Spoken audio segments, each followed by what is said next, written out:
Hello बच्चों, quadratic equation में आज एक्सरसाइज 2.2c करेंगे।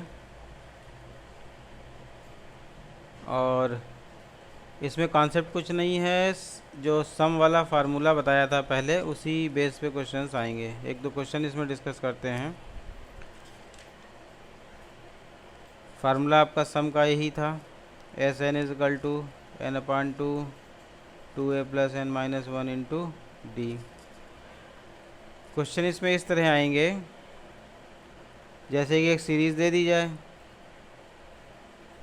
कि 25, 22, 19, 16 डॉट डॉट डॉट कितने पदों का योग 16 है तथा अंतिम पद भी ज्ञात करिए। तो कितने पदों का योग 16। अब यहाँ से ए हमको मालूम है 25, डी भी हमको पता है 22 माइनस 25 करेंगे तो कितना आएगा -3। N is equal to calculate करना आपको है। फार्मूला अप्लाई करते हैं इसमें। फार्मूला जब अप्लाई करेंगे तो कितना, ये सम 116 है बेटा। S N is equal to formula मैंने लिख दिया यहाँ पे है, तो 116 इजकल टू एन अपान 2, क्योंकि एन कैलकुलेट करना है, 2 into 25 plus N minus 1 into -3। ये मल्टीप्लाई कर जाएगा यहाँ पे, तो this will become 232 is equal to N 50 -3n plus 3। ये ब्रैकेट ओपन कर लेंगे तो ये 53 हो जाएगा। 232 is equal to 53n -3n square. इसको लिख के क्वाड्रेटिक इक्वेशन बना लें इसका। 3n square minus 53n plus 232 is equal to 0। ये क्वाड्रेटिक इक्वेशन की तरह सॉल्व करेंगे मिडिल टर्म बैक करके। तो इसमें सॉल्व करने पे यहाँ वैल्यूज़ आपकी आ जाएंगी n इज इक्वल टू 8 और दूसरी वैल्यू आ जाएगी 29 अपान समथिंग 3 आई थिंक।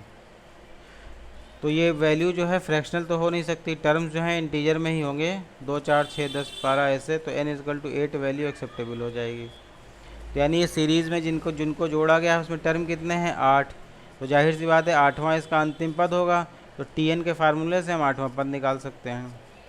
Tn का फार्मूला मतलब T8 is equal to A plus N minus 1 into D. Formula आप लिखोगे उसके बाद में अप्लाई करोगे। हम फार्मूला लिखे नहीं रहे हैं, डायरेक्ट लगा रहे हैं। 25 प्लस 8 माइनस 1 इंटू -3, तो ये हो जाएगा 25 प्लस 8, 8 में से गया 7, 7 या 21 -21। तो इसमें से 21 घटा दें, 21 4 25 आ जाएगा। तो 8वां टर्म इसका क्या बनेगा जा करके 4। तो ये एक्सरसाइज 2C में इसी बेस पे क्वेश्चंस हैं कि सम के फार्मूले का यूज़ करना है और थोड़ा सा इसी टाइप का अंडरस्टैंडिंग है कि डिक्रीजिंग सीरीज़ को ऐड करें, कितने टर्म्स को जोड़ा जाए, इसी आधार को लेकर के क्वेश्चंस हैं। ये आप सॉल्व करेंगे। इसमें नेक्स्ट टॉपिक आएगा जो इम्पॉर्टेंट भी है। इम्पॉर्टेंट ये भी है, बोर्ड के हिसाब से सब कुछ है, कुछ भी अनइम्पॉर्टेंट नहीं होता है। 2D जो एक्सरसाइज आएगी नेक्स्ट,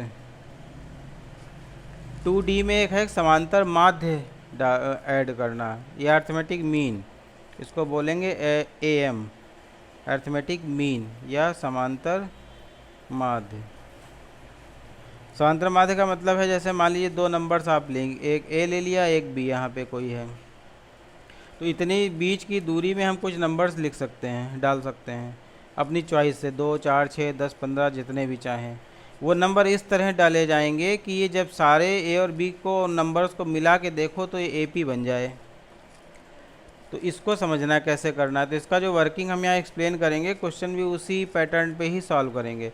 जैसे मान लीजिए कि हमने पहला टर्म A है, अगला टर्म इसमें हमने T1 डाला, T2 डाला, T3 डाला, इसको हम डॉट डॉट Tn कर ले रहे हैं। मान लेते हैं n टर्म्स हम यहाँ पे इंसर्ट करेंगे अर्थमेटिक मीन। सवाल में हो सकता है 4 इंसर्ट करिए, 8 इंसर्ट करिए, तो ये 8 तक संख्या जाएगी, T8 बनेगा जाके जितने डाल रहे होगे। n अर्थमेटिक आपने n डाले हैं तो टोटल टर्म्स कितने हो गए, वो हो जाएंगे n आपने डाले हैं प्लस 2 संख्याएं पहले से थी, A और B, तो 2 संख्याएं ये हो गई, प्लस n और डाले गए हैं। क्वेश्चन में क्या रहेगा कि मान लीजिए 3 डालने के लिए कह रहा है आपसे अर्थमेटिक मीन, 2 ये संख्या हो जाएंगी, 3 2 5 हो जाएंगी टोटल नंबर ऑफ टर्म। अब इसमें जो लास्ट टर्म आपका बनेगा, यानी कि टी एन का फार्मूला लगा दो, a plus N minus one into D. तो यहाँ पे n का मतलब ये हो जाएगा, जो बीवां पद बनेगा वो n प्लस दोवां पद बनेगा, a plus N plus two minus one into D. तो ये हो जाएगा b minus A is equal to N plus one into D. तो यहाँ से d का मान निकल आ जाएगा b माइनस ए अपान एन प्लस वन। ये अर्थमेटिक, ये d निकल गया। d means common difference. Common difference वो चीज़ होती है कि जिसको ऐड करने पे हर टर्म मिलेगा AP का आगे, और हर टर्म में वही डिफरेंस होता है। यानी कि जब हमको टर्म निकालना होगा, T1 चाहिए होगा तो हम a प्लस डी करेंगे, T2 चाहिए होगा तो a प्लस डी में एक d और जोड़ दोगे, यानी a प्लस टू डी हो जाएगा। T3 चाहिए होगा तो a प्लस थ्री डी हो जाएगा। ऐसे ही डॉट डॉट करते जाएंगे, Tn यानी जो भी टर्म लास्ट में चाहिए होगा बढ़ते जाएंगे, यहाँ पे a प्लस एन डी हो जाएगा जाके। तो इस कॉन्सेप्ट के आधार पे हम टर्म्स को कैलकुलेट कर सकते हैं। अब इसमें अगर एक न्यूमेरिकल एग्जाम्पल ले लिया जाए, अब जैसे अगर एक ही समांतर माध्य डालना है सिर्फ सिंगल, तो सिंगल के लिए तो कॉन्सेप्ट ये भी आ सकता है कि जो हमने शुरू में बताया था कि 3 term a comma b comma c अगर AP में हैं तो b is equal to C plus A by two एक फार्मूला लगता था, या ये 2b is equal to C plus A पढ़ा होगा। तो b भी जो है a और c का समांतर माध्य ही होता है, क्योंकि ये तीनों AP में है, तो जब एक संख्या है किनारे वालों के बीच में तो यही समांतर माध्य हो जाएगा। अब यहाँ पे एक सवाल क्वेश्चन नंबर 3 है एक्सरसाइज का, इसको हम एग्जाम्पल ले रहे हैं और इसको देखो ज़रा। दो संख्याएं 6 कामा 14 हैं, इनके बीच में 2 समांतर माध्य डालने हैं, यानी -6 कामा T1 कामा T2 कामा 14। तो यहाँ पे n की वैल्यू कितनी हो जाएगी, 2 आपने डाले और 2 पहले से थे, तो n बराबर 2 प्लस 2 यानी कि 4 हो गया। तो यहाँ पे Tn का फार्मूला लगा दो, Tn is equal to a plus N minus one into D. Tn means 14 is equal to a means -6 plus 4 minus one into D. तो 14 6 20 हो जाएगा, b is equal to 3d, d is equal to 20/3। ये निकल के आया common difference. तो मतलब ये हुआ कि जो T1 पहला टर्म है वो -6 प्लस d करोगे, तो -6 प्लस 20/3 इस तरीके से बन जाएगा। तो यहाँ पे क्या आ जाएगा,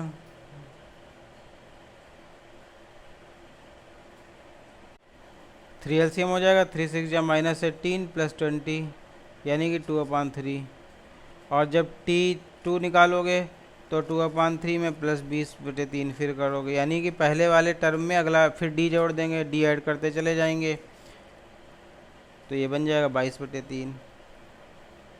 इसको सही से लिखेंगे, 3 7 या 21 1/3, ये आंसर आ गया। इस तरीके से अर्थमेटिक मीन्स इंसर्ट करने होंगे। तो एक्सरसाइज आज 2C और 2D रहेगा होमवर्क में। 2D में लगभग कुछ क्वेश्चन लग जाएंगे, स्पेसिफिक क्वेश्चंस कुछ एक आध हैं, तो वो हम ड्यूरिंग क्लास भी डिस्कस करेंगे, वो क्लास बोर्ड एक्टिविटी एक्चुअली रहेगी। ये कॉन्सेप्ट हमने यहाँ एक्सप्लेन कर दिया है। तो होमवर्क आपका क्या रहेगा, 2C एंड 2D। अगर आपने कॉन्सेप्ट प्रॉपर्ली लर्न कर लिया है, तब क्लास में जब हम चीज़ एक्सप्लेन करेंगे तो उससे कैच करने में, स्विच ओवर करने में दिक्कत नहीं आएगी। और ये जितने भी बच्चों ने पीछे वर्क नहीं किया है मैथमेटिक्स का, वो वीडियो सारे यूट्यूब पे हैं, प्रॉपर्ली वॉच करें छुट्टियों में भी और उसको ध्यान से देखें, और एटलीस्ट कॉन्सेप्ट को अंडरस्टैंड करना है, वो काम आपको करना चाहिए। तो आज होमवर्क आपका 2C और 2D रहेगा, इसको आप करेंगे। Thank you.